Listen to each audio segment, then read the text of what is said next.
All right, this is it. Is the floor clear?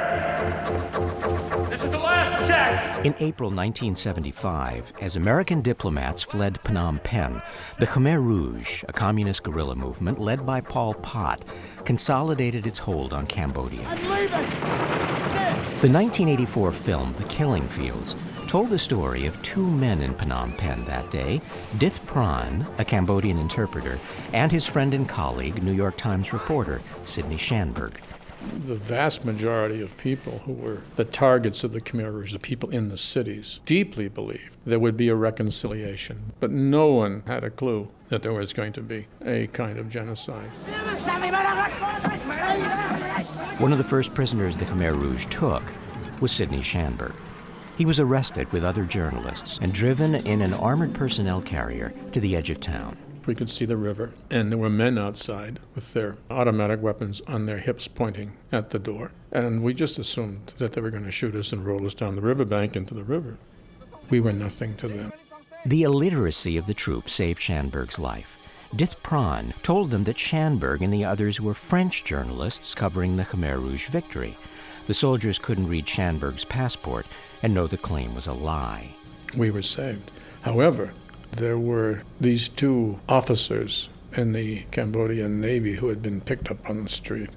And they'd been praying the whole time. That's when you feel responsible, because you're free and they're going to be dead.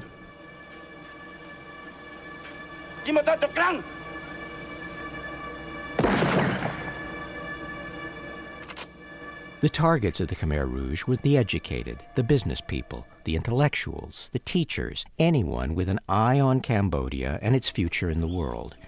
Less than 4 years later, 2 million of them, a third of the nation, lay dead and decomposing in killing fields. Yet, aside from the film, few images of it ever reached the West or survived to haunt our collective memory. Today in Cambodia, Schanberg says, the killing fields still exist, inside each Cambodian. Someone will be riding a bicycle down a main boulevard, and suddenly the bicycle will veer out of control and hit the curb or hit a parked car. The person will fall off. What happened? What happened was that an image thrust itself back into their head. A father, mother, relative, living under the Khmer Rouge, dying on the mud floor of a thatch hut, starving to death, asking for food, and there's no food to bring them. And so you watch the loved one die. That image is seared into their head. And as much as they try to get back to, quote, normal life, it will never go away completely. And they just break down and fall off the bicycle. The murder of 2 million people takes a population numb to killing by years of war, immobilized by the fear of speaking out, and ripe for manipulation by generations of suffering and rage. There is rage in pockets everywhere in the world, people who feel left out and exploited. Someone comes along and says, I can end the exploitation by the capitalists, the Jews, whoever's going to be the scapegoat. And this person has a charisma, and they rally round. And sometimes the rest of the world doesn't do very much about it.